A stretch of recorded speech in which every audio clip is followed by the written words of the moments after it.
It's wonderful to see you. So what I want to do tonight, first, I'd like to start off and recap a little bit of what we discussed last week and then get into our discussion for this week. So last week, if you recall, we spent some time discussing this idea of universalism, specifically through midrashim, through texts about the giving of the Torah. So we talked about this idea that of universalism, that really the Torah is accessible and open to everybody, not just those in the Jewish community. And we found that that is actually a strain that we were able to identify, first of all, in Torah texts, like in biblical texts, then in Second Temple, in Jewish Second Temple sources. And then we spend most of the time talking about these midrashim that we found from the school of Rabbi Ishmael, right? So in the Tannaitic period, the first few centuries of the Common Era. This is one school of thought. This is one Tannaitic school. And we saw that it had sort of a more universal sentiment, a more universal outlook that Torah is accessible and open to all. And tonight, what we're going to look at is sort of the flip side of that, which is the competing school, the school of Rabbi Akiva, who might be a little bit more famous to some of us, which tends to hold a more particularist look. And by particular, I mean it's going to emphasize the particular relationship between the Jewish people and God. It's going to emphasize the covenant between the Jewish people and God. Now, we're going to look at some of these sources. I want you to think about, while we go through these sources, what are some of the drawbacks to each of these models, right? So we started talking about it a little bit at the end of last class.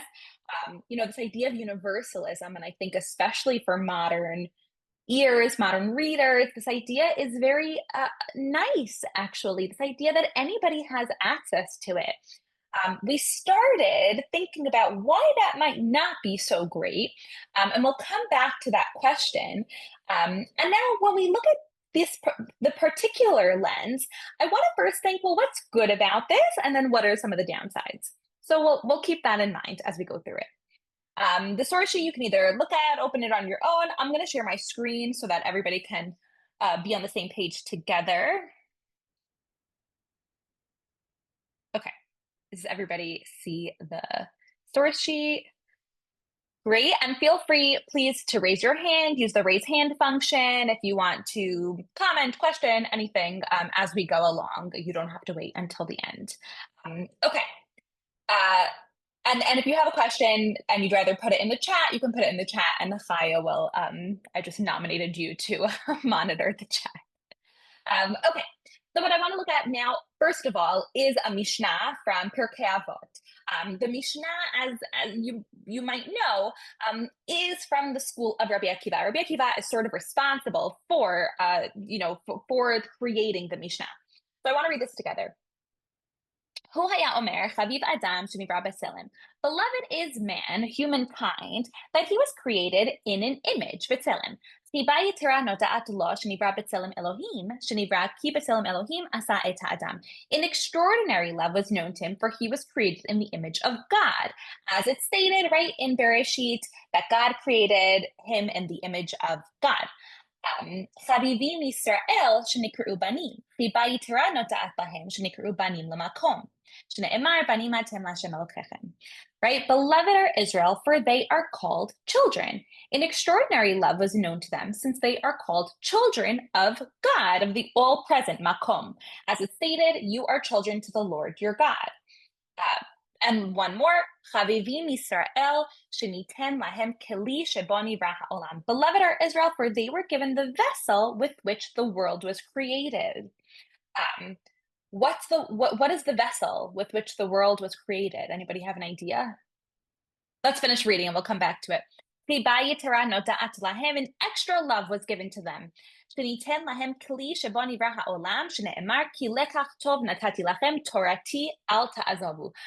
I gave you good instruction, forsake not my teaching, my Torati. So what is the vessel that is given to Israel? It is the Torah. Yeah, go ahead. Yeah, sorry. Monique. Great, right? So let's break down this source over here, right? there is an acknowledgement that there is this Adam, right? There is this human being. All human beings are created in the image of God. However, this text makes a point to say that actually there's an extra love that's given to Israel for two things. For two things, really. One is that they are the children of God. And the second one is that they were given the Torah and nobody else was. I want to take some reflections on this source before we even go any further. How does this text make you feel as as a person of the Jewish community or a person of the world? What do you find in this source that either speaks to you or does not speak to you? And if you want to think about some of the text that we looked at last week, we can compare as well. But first I'll take some impressions. Seems solid to me. Seems solid. Okay. You feel good about the descriptions that it's giving for Israel. I mean, I think that it's a really nice way of describing Bnei Israel, of describing the Jewish people. Yeah, Miriam. So I'm just in the other camp. I'm reluctant to admit it, but I don't like the feeling of, oh, I'm special because my ancestors many generations ago decided to receive a book from Hashem. Like, I don't know, did Okay, I upon myself? Did these people have the opportunity to take it upon themselves? Like, why is that just luck of the draw right now? good. And I think that that's a very valid point, and I think that it does come up for a lot of readers of of text of this sort that we're going to encounter in the next few sources, in the next few minutes, really.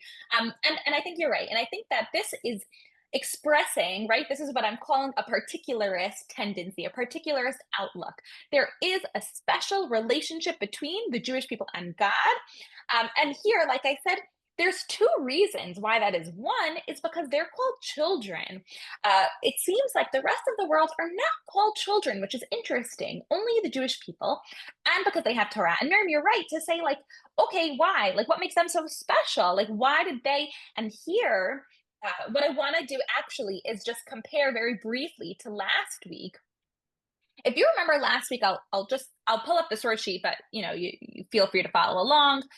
If you remember last week, we looked at these sources in the Sifre from Rabbi Ishmael, and we talked about that God considers humans to be like angels. Humans are like priests, like Kohanim, and Kohanim can be like angels when they keep the Torah. And remember, in the bottom source, right, we talked about how the Torah is really available for everybody to take it, and everybody really should take it. We talked about how God considers those who go and accept the Torah as if they are like angels. Um, this is a very different sentiment. There, what we saw last week was the Torah is something that is there. It's free for everybody. If you come take it, if you come observe it, that is special. God considers it as if you're amazing, as if you're like a Kohen, as if you're like an angel. This source in Pirkei Avot says you don't have to do anything besides be born Jewish in order to be special to God. You are given the Torah just by virtue of being Jewish. Um, Very different models. This model I would call a parent child model, right? It even says it, right? Beloved are Israel, for they are considered like children. A child, in most cases, receives unconditional love from a parent. That's kind of how Rabbi Akiva is looking at the God Israel relationship. What we saw last week was more of a relationship between God and his priests and his Kohanim. The God priest relationship is very strong, but the Kohanim have to do something to prove themselves to God. A child doesn't have to do anything to prove themselves to God. Um, and to elevate themselves. So I want to ask you, what do you think are some of the pros or some of the cons to each of these models? What might be good about them, or what might be some drawbacks to either the parent-child model or the priest-God model? Well, thinking of children, the drawback with children and God is that children might take God for granted and might not do enough to actually, I don't know, make his way into the world. Right. children, the same way that it's unconditional, right? The child will always be there. The parent will always be there. The child might take advantage of that relationship.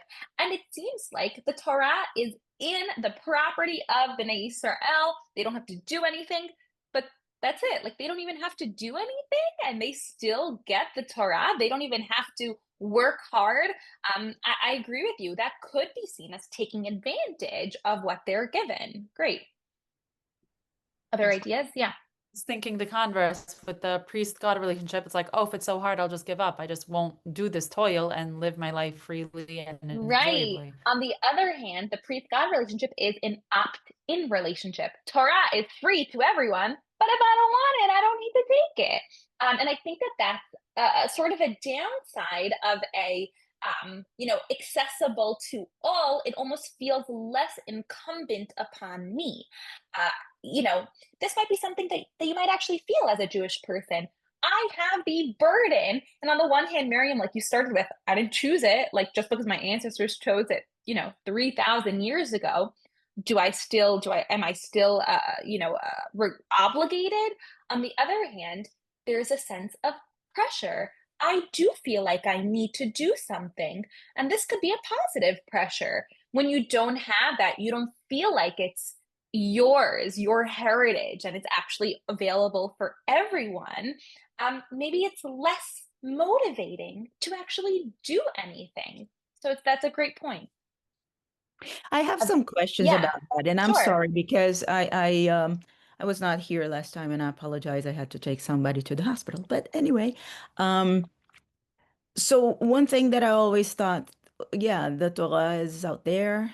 You can take it, but it had a specific audience for whom it was written and to whom it was given. So there was a specific, right? When you talk about text, well, you think about the audience. Yeah, So there was always that. I mean, you can take it, but there was some directionality, there before. yeah. Um, So and the other I thing, wanna just reframe a drop. The midrashim that we saw last week actually don't even seem to say that there is an intended audience. The midrashim are pretty radical. They say that actually the Torah was always meant for everyone, not just for Bnei Israel. So it is like really a different way of thinking. Those are, that was one expression, and now we're looking at another one. But really, they seem to say that no, like it's really for everybody. It might be a story about Bnei Israel, but it has a universal message that anybody should be able to follow. But anyway, continue.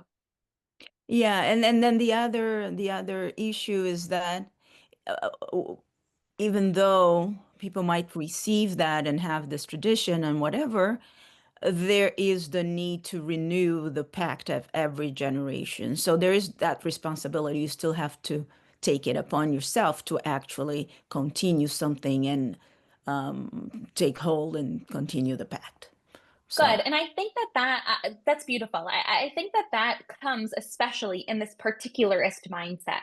When you see something as your heritage coming from your parents, your grandparents, your ancestors, and you have an opportunity to re-accept it, that is like a special relationship between you and this heritage. I think maybe the universalist might not give voice to that in the same way. But you're speaking to something. We'll come back to Rabbi Sachs at the end of the class, but Rabbi Jonathan Sachs talks about this a lot. Why am I obligated? If, 3,000 years, like what makes me obligated now? And he also talks about this way of each individual opting into having their family heritage as well. But we'll actually come back to him because he talks about some of these ideas. Okay, other ideas. So right now, other comments, questions about this source or about in general, this parent-child model versus the priest-God model? Okay, great. So we're already starting to see that there are some benefits to each model and some drawbacks to each model. Let's continue and look at the next source. Now, the next source you're going to recall because we read a parallel version to it last week. So what I want to do, so I'm going to read it and we'll try to think about last week's text and compare it a little bit. So this is the story, right, where God goes around to all the other nations and offers the Torah before giving it to Israel. So let's read. Right? Another interpretation.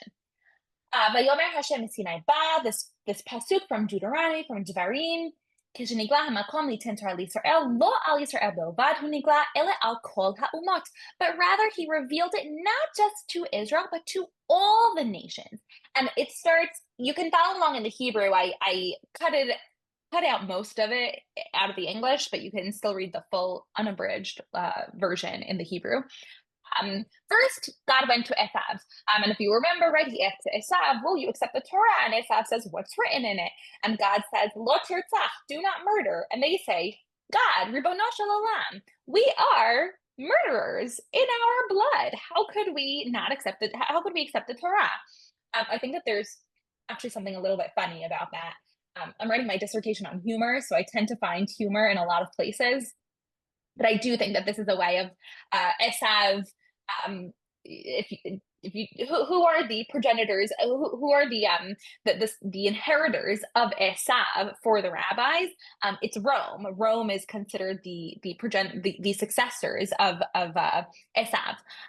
So for them to say that like Rome are just a nation full of murderers, I think they're speaking about the foreign government that's ruling over them. So they might be like digging at them a little bit. So Esav's like out of the question. No, I can't take the Torah. Then he goes to Ammon and Moab. Same situation, right? They ask Lo tinaf, do not commit adultery, and they say no, we can't commit adultery. Why? What do we know? Does anybody remember? What do we know about Ammon and Moab, about adultery that might make them unable to accept a law against adultery? Yeah, Miriam. Their ancestor was Lot, who went with his daughters, no? Exactly, right? And that's the pasuk that it even brings over here, right? Right? They are, Ammon and Moab were born out of a union between a father and his daughters. Great. So Ammon and Moab, they can't accept the Torah. Then they go to Ishmael. Then they say Lo tignov, right? Lo tignov. We find this idea that Ishmael are tignov are thieves throughout rabbinic literature as well, and they say that like no, we can't accept the Torah. We're thieves through and through. Like we can't accept it. Then this text adds in the bold, which is not in the parallel text that we saw last week. God went around to all the nations, and right? There wasn't even a single nation that God did not go to and talk to them and knock on their door in order to ask them, will you be willing to accept the Torah? And then it quotes a pasuk from Tehillim, right? And it goes on, I'm going to read from over here. It was not enough that they did not accept the Torah, but even the Sheva Mitzvot B'nei Noach, the 7 commandments of the sons of Noach, they could not accept upon themselves. They could not fulfill until they unpacked them and gave them to Israel.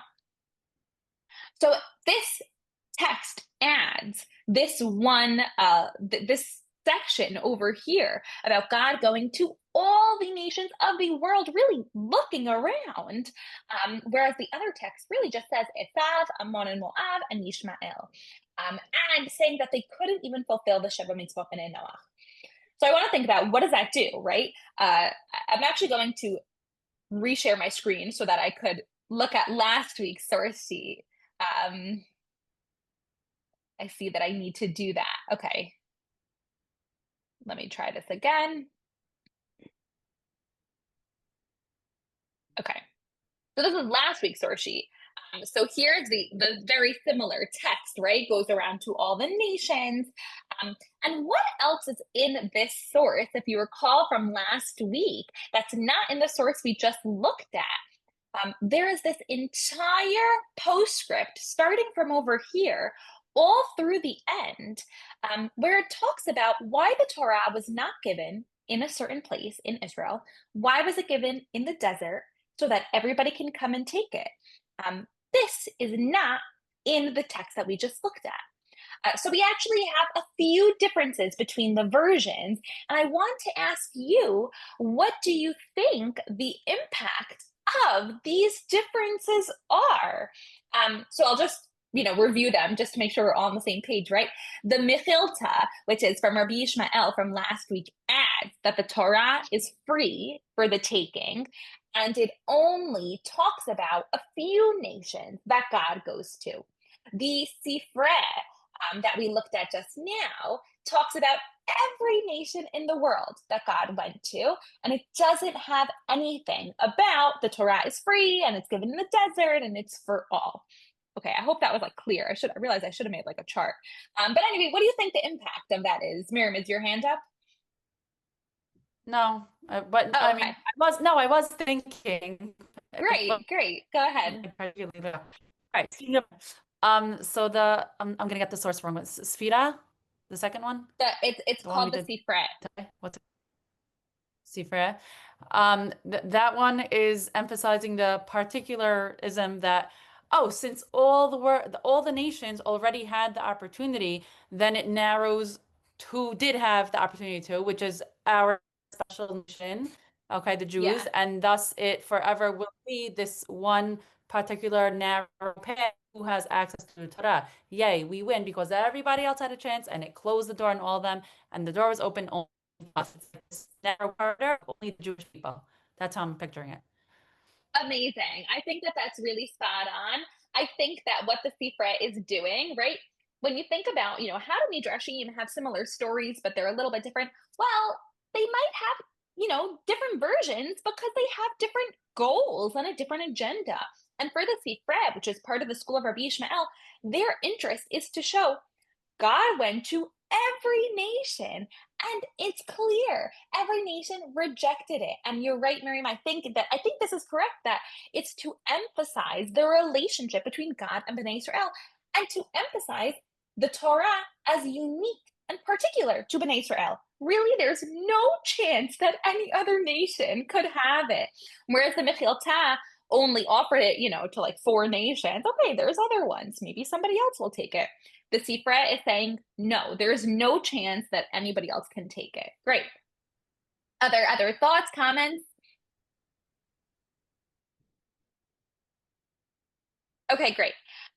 The Mechilta also, by the way, the one from last week, prefaces the story by saying that this is so that the other nations cannot claim that they were not offered the Torah. That's also not present here, right? It's almost as if in the Mechilta, it's actually quite regrettable. It's a little bit sad that the other nations, rejected it. It's kind of like, well, if they would have accepted it, that would have been great. Here in the Sifra, it's really as if to say there was never a chance that another nation could have accepted it, and we don't even want that. It's special for Bnei Israel. It's not for anybody else. They can't even keep the Sheva Mitzvot B'nai Noach, the 7 commandments, the 7 Noahide commandments, which are basic morality, right? So the Sifra is really being, I would call it, exclusivist here, and really emphasizing the relationship of Bnei Israel to the Torah. Great. Other comments? Okay, let's scroll down a little bit to this next source, which I think is also really interesting. So we have in the Sifra, in the same collection of Midrashim from Rabbi Yishmael, this quote from Devarim, which is the same pasuk. It's the very next pasuk from the one that we just read, that the Midrash was just on. This is in Vizot HaBeracha, so it's at the very end of Devarim. If you follow along with the parasha cycle, it'll be towards the very end of the summer, basically. Right?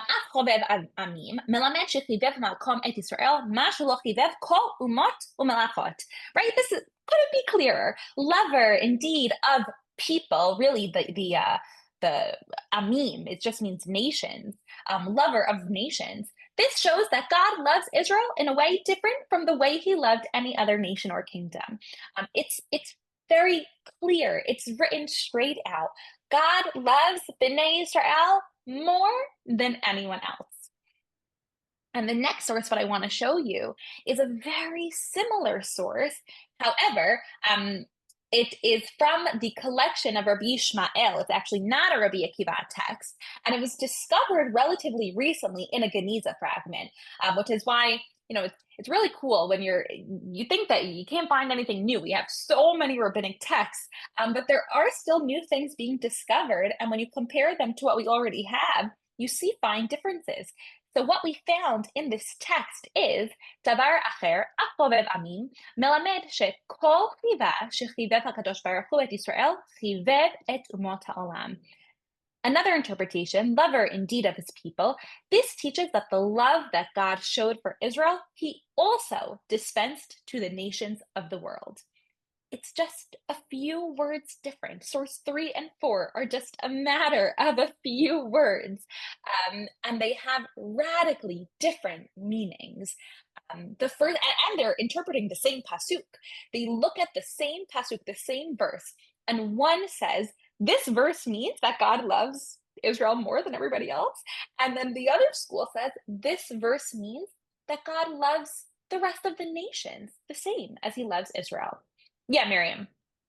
I just wonder what is the full, there's only 3 words here. I don't know the full pasuk because I see amim and I think the universal one. Amim is plural, so it's not just Am Yisrael, it's not just Amo, it's plural, so I don't get the fuller context.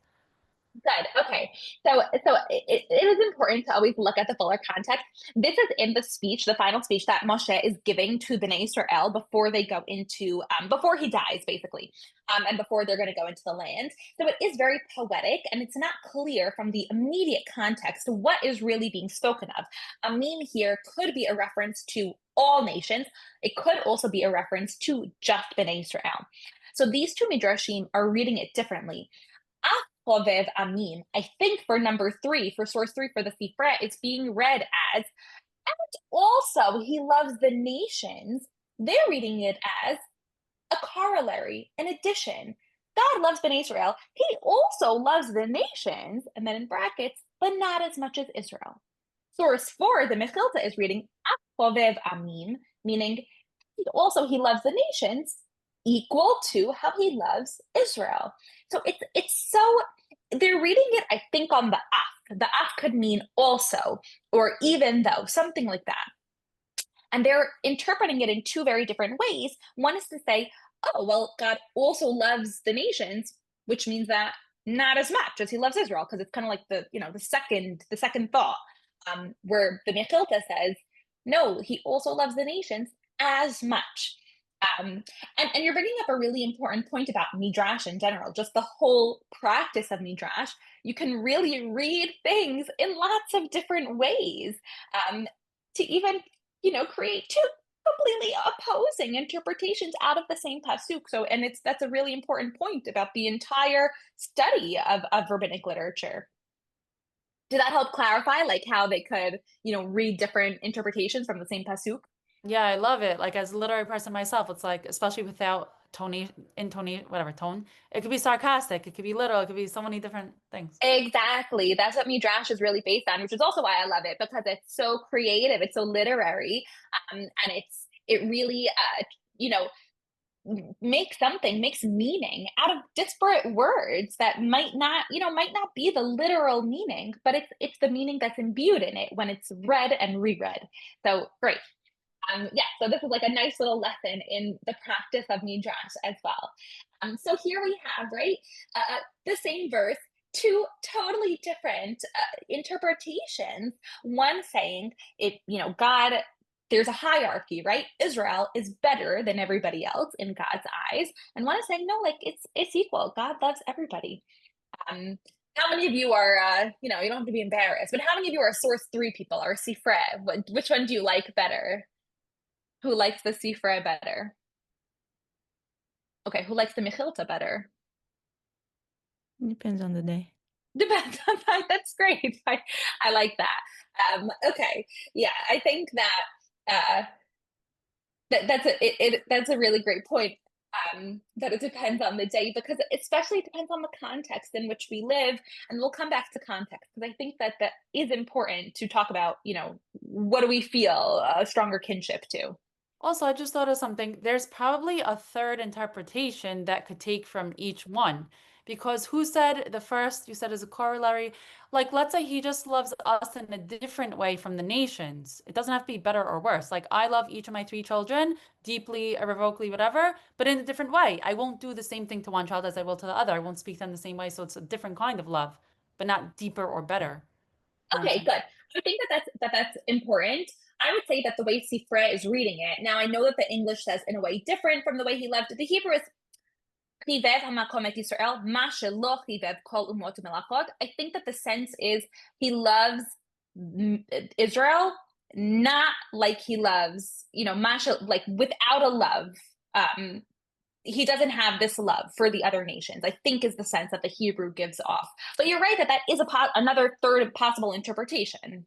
Well, now the one who translated to English is already adding another layer of their interpretation biased from what the I know, was you're writing. right. It must be, because you're right, in a way different from the way he loved any nation could be neutral. I think, my initial impression was that it's negative, but it might just be a neutral statement. But you're right. I think that originally that the Sifra is saying something negative about the other nations. It is a different love and a worse love. Okay. Great. So what I want to now look at is the Talmud, the Talmud Bavli. We've been looking so far at Midrashim, and these are all Tanaitic Midrashim, right? So these are in the first few centuries of the Common Era. I know we did like a little bit of a crash history course last week, right? The temple, the Beit HaMikdash, was destroyed in the year 70. And then all of this like Tanaitic activity is going on till about the year 200.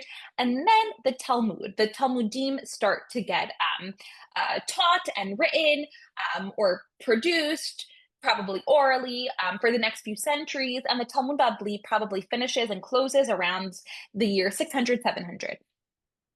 Now, by the time we get to the Bavli, we find this more particularist tendency really gets heightened. Rabbi Ishmael and his universalism kind of gets thrown to the wayside, and Rabbi Akiva and his particularism becomes really predominant. I want to think through why that might be historically, but first I want to read this first source to give a sense of what that looks like. So this comes from the Bavli from Shabbat, from Masechet Shabbat.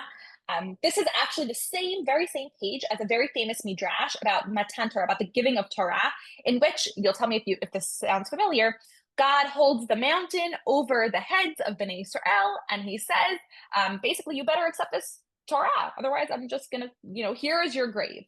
So that is the midrash that's on this page. Does that sound familiar to anyone? Okay, great. And on that same page is this other midrash. So let's read this together. Amar Chizkiah, my dichtiv, mishamayim hishmata, din eretz yareh v'shakata, im yirah lama shakata, ve'im shakta lama yirah. Right? You cause sentence to be heard from heaven. The earth feared and was silent. Now we're talking about Matan Torah. That's already the context. And the question that the Gemara asks is, if the earth was afraid, why was it silent? And if it was silent, why was it afraid? Okay, so then it explains, right? Rather, at first it was afraid, and then in the end it was silent. Okay, that's just like a linguistic explanation. But now we're going to get into the substance here. It asks, why was the earth afraid in the moment of Matan Torah? Resh Lakish, right? In accordance with Resh Lakish, the Amar Resh Lakish, my dechtiv vayihi erev vayihi boker yom hashishi. Resh Lakish says, it's written in the pasuk, and there was evening and there was morning the sixth day. Hey, Yitera Lamali. If you're a close reader of Parashat Bereshit, of the first parasha of Genesis, you'll notice that this is the only day that it says Ha-shishi, Yom Ha-shishi, the sixth day, as opposed to previously it'll just say Yom Chamishi, Yom Revi'i, right? Fifth day, sixth day. Now we have the definite article, the he. Why do we have the superfluous letter he over here? Milamed, shehitna kadosh baruch hu, ima aseh bereshit ve'amar lahem. God made a condition with Bereshit, with the act of creation, and he said to them, Im Yisrael mekablim haTorah, atem mitkaymin. Me'im lav, ani machzir etchem letohu vavohu. Right? God says to them, if Israel accepts the Torah on the sixth day of Sivan, right? The sixth day, you will exist. And if not, I'm going to return you to tohu vavohu, right? To chaos and disorder. So this midrash is envisioning, is imagining on the very day of creation, God tells the earth, you will only continue to exist if Bnei Israel accepts the Torah. The entire existence of the universe depends on Israel accepting the Torah. Okay, impressions on this source. What are your initial thoughts? It's a little out there for me, sorry. In what sense? What's out there about it? Okay, personification of the earth with notwithstanding, using your poetic devices and such. Why should it be like such a tremendous pressure and obligation? Like, where's the free choice and the agency of the Jewish people? Especially in Good. conjunction with the holding the, now it makes sense, the other Gemara you brought, Exactly. Yes. the It's very holding. important when I teach that midrash. It's always important to bring the context and to show this one as well, because the coercion is really a part of it as well. Good. Okay, so that like makes you uncomfortable. Okay. Great. Other reflections?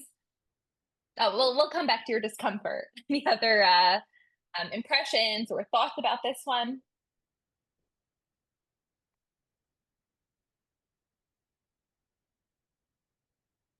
Okay, Miriam, I agree with you about the discomfort, the level of like what's actually going on here.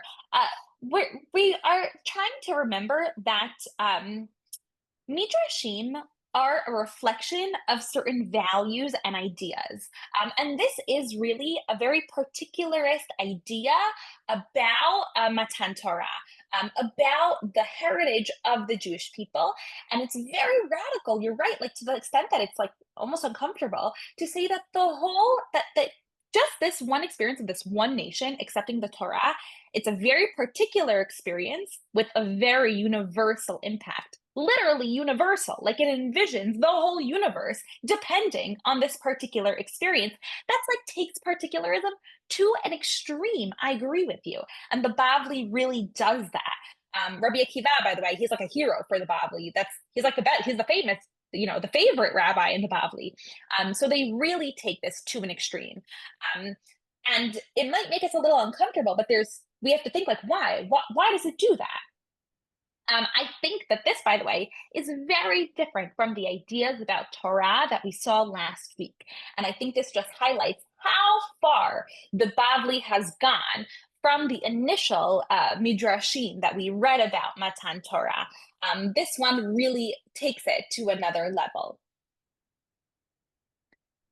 Why do you think that such an idea of particularism took hold in the Jewish people? Exile has something to do with that. Okay, say more. Well, they're in a different place, creating a different culture, trying to hold on to texts. There's a different attitude to the text and having to strengthen in the sort of what we call in other areas like the heroic position. So the tendency to make it more particular because you are away and you are, I don't know, so I don't know, but Yeah, no, you do know. No, this is great. You're right. Through exile, right? There's a sense that the nation is going to retract into themselves. And I think that when a nation is othered, like the Jewish people often are, what is the response usually? Well, there's really two react responses. to it and Good. become, yeah, Good, exactly, right? That's like a very natural response to just be like, oh, like you're going to other me. I'm just going to, go back into my own self and my own family and my own nation. Another response, by the way, which we see as well, is to say, like, I'm going to try to bend over backwards to show you that I'm actually, no, like I'm a universal person. That's the Second Temple sources that we saw last week.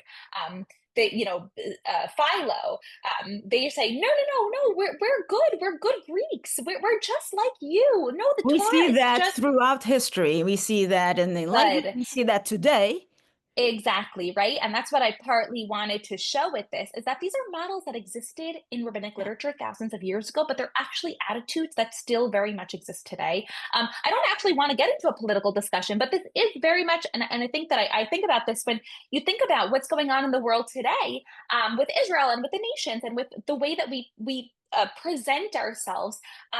I don't even want to make a value judgment because I don't actually have, I don't think that there's one right answer. These are models that we've sat with for thousands of years about how to interact with the nations, especially when the nations want to close off against the Jewish people.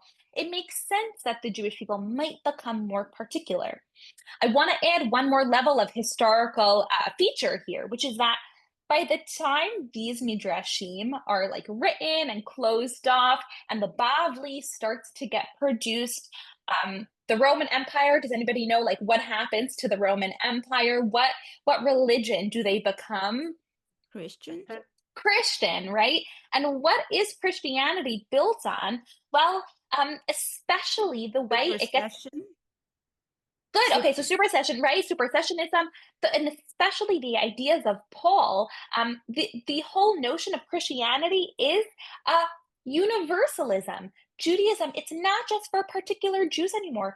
Anybody, right? It's no longer obligatory. There, if you read like there's no difference between Jew and Gentile. That is the Paul approach. There's no difference anymore. Everybody is the same. There's no Jew and Gentile. Everybody can come and access Torah. It really feels very similar to what Rabbi Yishmael says. So once Christianity takes hold in the empire, and they have this very universalist approach, it almost makes not almost, I mean, it probably made the Jews and the Jewish people become even more particular in their own practice, and to look at themselves and to create their own distinct identity from the Christian predominant empire. I want to actually read a quote from a scholar, which I think is sums it up very aptly. He wrote, this is Daniel Boyarin. He wrote, "The genius of Christianity is its concern for all peoples of the world. The genius of rabbinic Judaism is its ability to leave people alone." And I think that this is a very nice, funny way of putting it. Universalism, which is what Christianity really brought into the world. It tells you it cares for everybody. The problem is what happens when you care for everybody. That can lead, and this is what we spoke about last week, into what all the terrible parts of Christianity over the centuries, which are tyranny and imperialism. And the Roman, when the Roman Empire turned Christian, it was also led to severe persecutions for the Jewish people. On the other hand, rabbinic Judaism, right? This particularist outlook that might make some of us uncomfortable, actually can be good in a way in that it doesn't force upon everybody else. It forces upon you. And I think, Miriam, that's what you were, thinking about. Well, why am I forced into this? But at least nobody else is, right? This is just a particular covenant, and I'm not going to try to force anybody. And we actually know this to be true about converts, let's say. We don't go out and proselytize. That is not what we do. We're Christianity. That is what they do. So there are these distinctions. Yeah, go ahead, Monique. But Jews did proselytize in the beginning. So there was a shift. There was like one. Yeah. That's very important to note. There is definitely a shift. But that was before rabbinic Judaism. So I think that that's also important to note. That was before the rabbis. That's not to say, by the way, that Gentiles never wanted to join the Jewish people. Many times throughout history, and even under the Romans, non-Jews were attracted to Judaism. But the Jews, from the rabbis onwards, were not going out and trying to convert, and definitely not forcibly converting non-Jews. That only happened with the Idumeans a few hundred years before the rabbis. Yeah, go ahead. Sorry, but No, great. Rabbi Akiva, he descends from someone who converted, right? And Yeah. and I wonder if that had any effect as well in his worldview or his approach to the text. Yeah, that's a really interesting point, and I would highlight that conversion. And I think that this is something that Malka Simkovich talks about. Conversion often trips people up when we talk about universalism or particularism, because you might think that if you have a more universal approach, then that means that you're more open to converts. It's actually the opposite is true. If you have a more particular approach, that means that you believe in a distinction between Jews and non-Jews. And yes, there's a pathway for conversion. People can become Jewish and then they can join into this nation. When you have a universalist approach, you don't need conversion because everybody is on the same plane. So I think that you're right, Monique. I think that, Rabbi Akiva's conversion background could actually contribute to his insider belief, right? His belief in wanting to be an insider. Converts are great for a particularist. You just have to join the Jewish people, and then that's great. Like then you're part of the nation. So I like that point. Thank you for bringing that up. Yeah, Miriam. Yes, nice discussion here, but this is why I don't understand why the Universalist approach has that drawback of trying to convert other people of the Crusades and, obligating other people in that religion, in that train of thought, because you just said converts are not the prime goal or objective or thought for the Universalist, camp. They don't care about converts because it's accessible to all. So the ones who did the Crusades and the oppressed and forced conversion, to me, they weren't true universalists. They were like perverting it. Good. Well, I think you're right because I think that the downsides of anything is a perversion of the most authentic form of it, right? So the same thing with a particularist approach.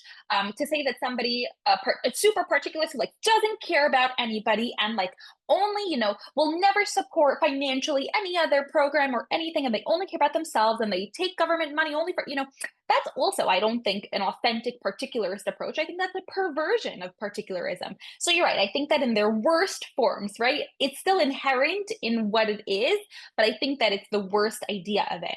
And remember also that for Christianity, what they need is an acknowledgement of belief. It's not about practice because that's the universalist approach. You don't have, there's no practice involved that makes you Jewish or Christian, right? To be Christian, you just have to believe. Now, I think that that's part of this universalism. It's accessible to everyone, but you have to verbally,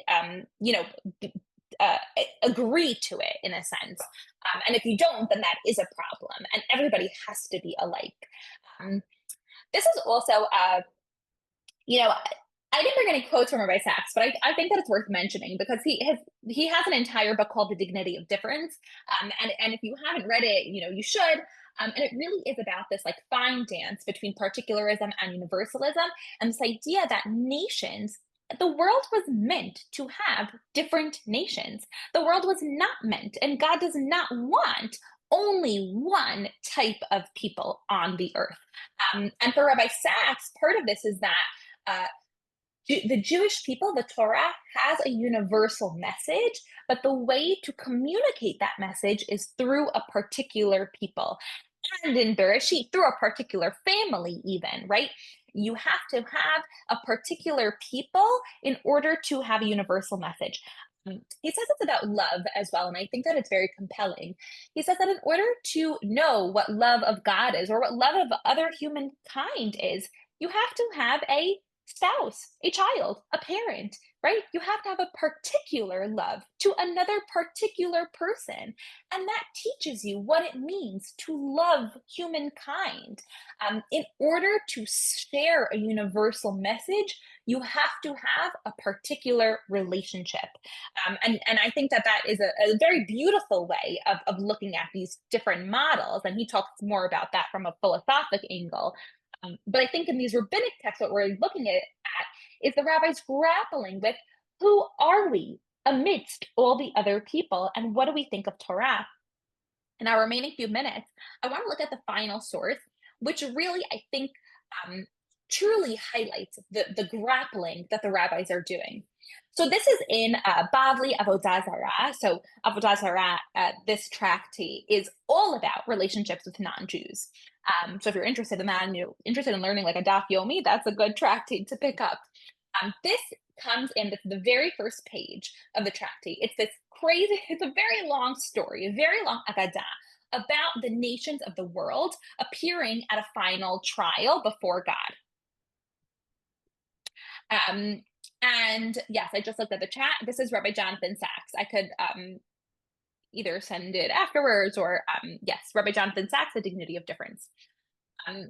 Okay, so this text, right, the nations are appearing in a final judgment in the eschaton, right, in the end of days before God, and this is what the rabbis are envisioning. So the nation says we'll say before God, Omrim lefanav ribono shel olam, klum natata lanu v'lo kiblanuha. The nations are going to say to God, Master of the universe, did you give us the Torah and we did not accept it? They're going to say, why are you prosecuting us? You never gave us the Torah. It's not fair. You can't like judge us. The Hakatib, and now the Gemara is going to insert the Hakatib. The Omer Hashem Sinai Ba, V'zarach Meseir Lama, the Ketib, right?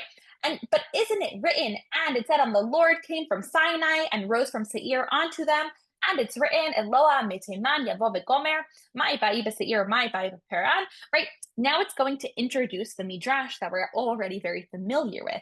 Amar Rabbi Yochanan Melamed Shehachzira HaKadosh Baruch Hu Al Kol Umah B'Lashon V'Lo Kibluha Ad Sheba Et Yisrael V'Kibluha. Right? This teaches that God went around to all the nations and they didn't accept it until he came to the Jewish people and they accepted it. Meaning, the non-Jews, the Gentile nations, say to God, God, how could you prosecute us?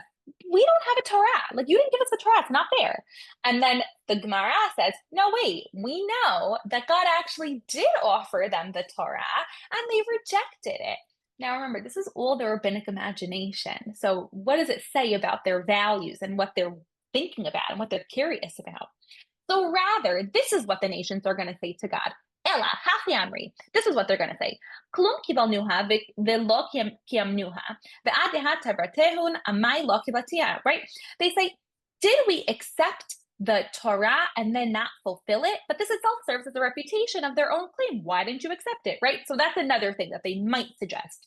Now the Gemara is going to come to the final solution of what do the Gentiles say to God. Rather, this is what they say to God. Ela kach omrim lefanav, ribono shel olam, plum kafita alenu har kegigit velo kiblanuha, kemo she'asita l'Yisrael dechtiv vayityatevu b'tachtit ha'har. They say, God, did you overturn the mountain on top of us and force us to accept the Torah like you did to Bnei Israel? What are they saying here? They're saying, how could you prosecute us? You didn't force us to accept it like you forced Bnei Israel. In this text is an acknowledgement that the coercion that Bnei Israel, that the Jews are subject to, is actually, in a sense, a privilege that the Gentiles are almost jealous of. And not only that they're jealous of it, they ask God, you didn't truly offer us the Torah because you didn't force it upon us like you forced it upon Bnei Israel. And this reminds me, Miriam, actually, of your comments at the end of class. And you were, when we read that long midrash, and you said, it's actually like not fair. Like, why are we so mean to the non-Jews? Like here, like they couldn't accept it. It's in their nature. And actually, the rabbis are giving voice to that anxiety. They're saying, yeah, you're right. What is it about our inheritance that makes us better? The non-Jews never had a fair chance. I think that in this text, in this Bavli Avodah Zarah, the rabbis are actually expressing a little bit of anxiety over their particularism. They know they have a special covenantal relationship with God. They know that it's a privilege. And actually, the coercion is not even a bad thing for them. But for them, what they're anxious about is, why do they get to have it and the non-Jews do not? What makes them better than the non-Jews? Is there anything that actually makes them better? And I think that even after all the exile and the othering and the turn inwards towards a more particularist approach, there's still a level of anxiety and a grappling with, what does this particularist outlook really say about us? Is it ethical? What does it require of us? And that's why I wanted to end on this text, because I think that it shows, right? We have these two models, universalist and particularist, but there's really a grappling that we're seeing here through all of these texts of what does it really mean about our identity to say this about ourselves, to say this about our Torah. I just want to take some comments or insights before we wrap up what we spoke about. Any comments specifically on this text in particular?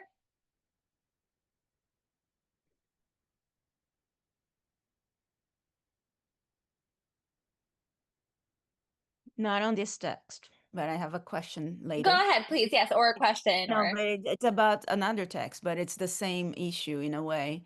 I was thinking about Bechar Bechukotav, when there are very problematic moments too of the statement of difference between Bnei Israel ve'Goyim, Yeah.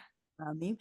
And I'm trying to relate to that. And actually, I was going to ask you if you have references or something rabbinical on that. Okay, that's very interesting. I would look at the midrashim on those texts, and actually, we even it's relevant. Like we just read it, last week.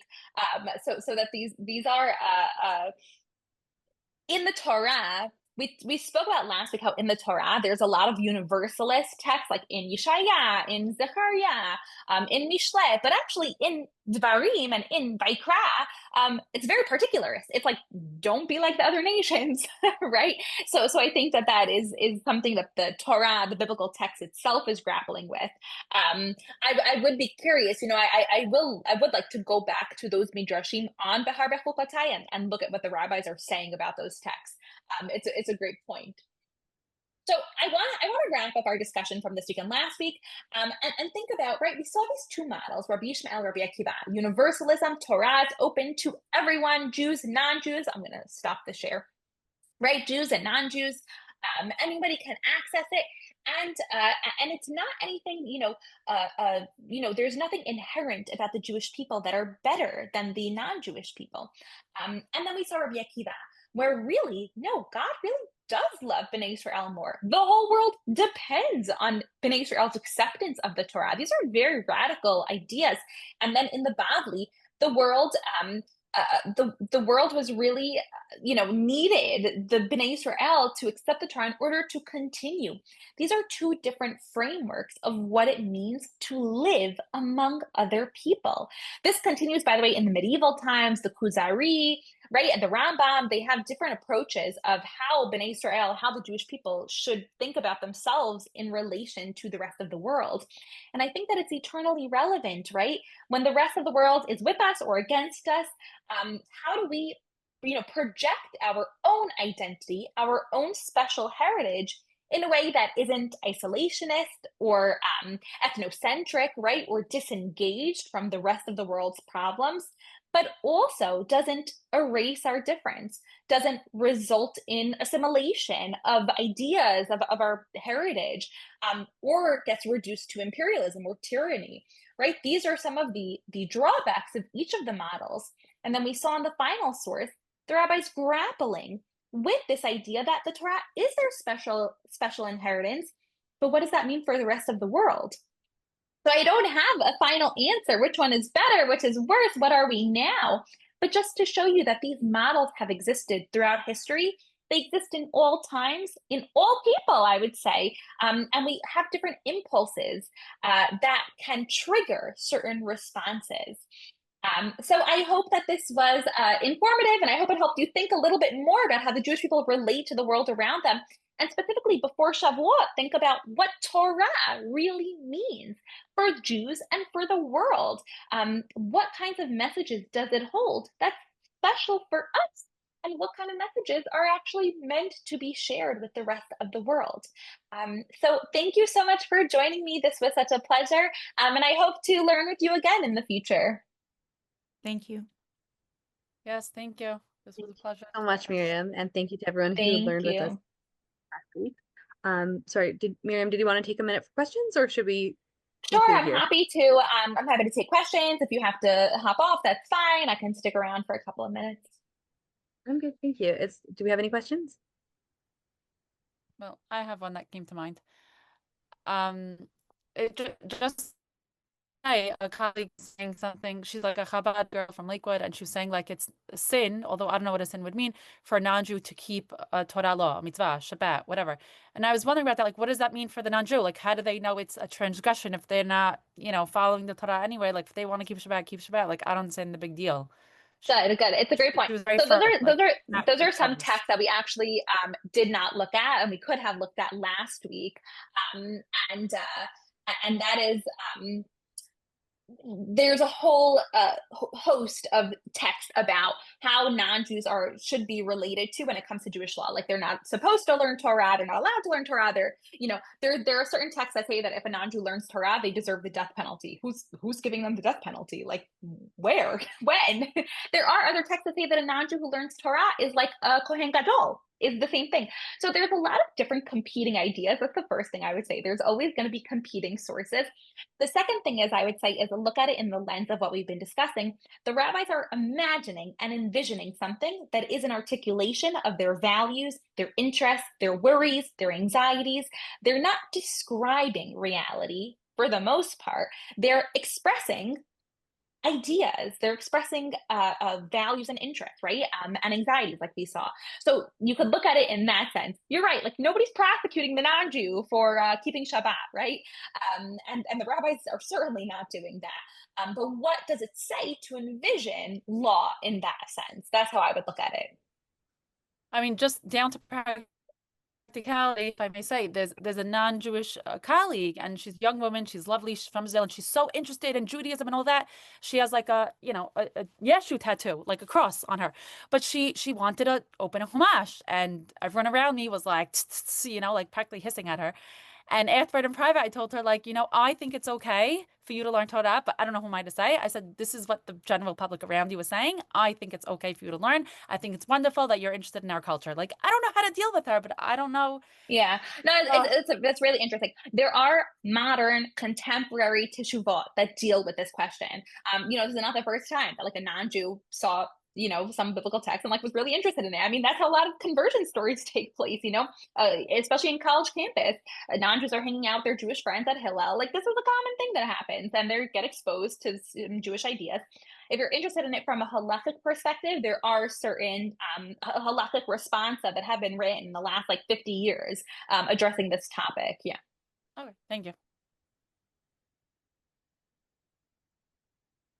Great.